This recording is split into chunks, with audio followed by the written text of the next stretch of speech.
தேவலோகத்தில் இருக்கக்கூடிய பலம் பொருந்திய ஒரு யக்ஷன். அவன் ஒரு குளத்தை தோண்டி, மாய குளத்தை தோண்டி காத்திருப்பானா.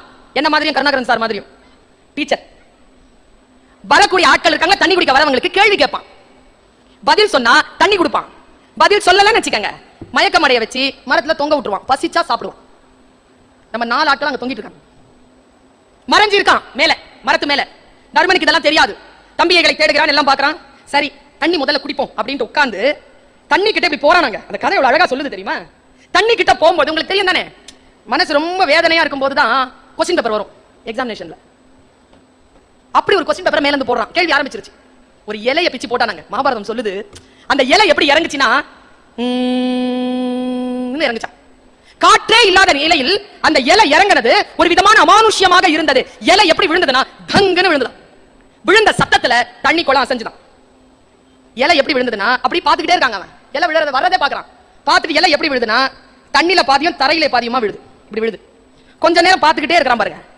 தண்ணியில இருக்கிற இலை பச்சையில இருந்து சிவப்பாகுது, தரையில இருக்கிற இலை பச்சையில இருந்து மஞ்சள் ஆகுது. கொஞ்ச நேரத்துல மஞ்சள் நிறம் குருவி ஆகுது, கொஞ்ச நேரத்துல சிவப்பு நிறம் மீன் ஆகுது. ஒரே இலையில மீன் குருவி ரெண்டும் இப்படி நிக்குது. கண்ணி வைக்கிற நேரத்துல 2 பேருக்கும் போராட்டம். ஏன்னா இதுக்கு சிறகு, அதுக்கு தண்ணியில போகணும், உள்ள போகணும். கரையில இருக்கு.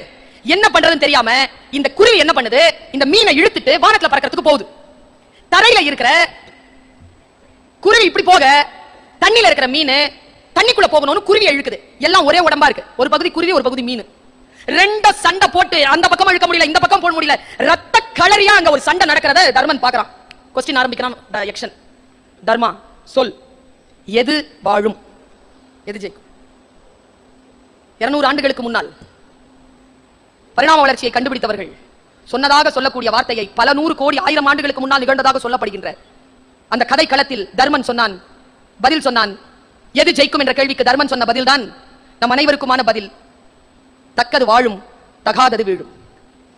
எது தக்கதோ அது வாழும், எது தகாததோ அது வீழும். அதற்கு எதற்கு நான் இதை சொல்வதற்கு எதற்கு நான்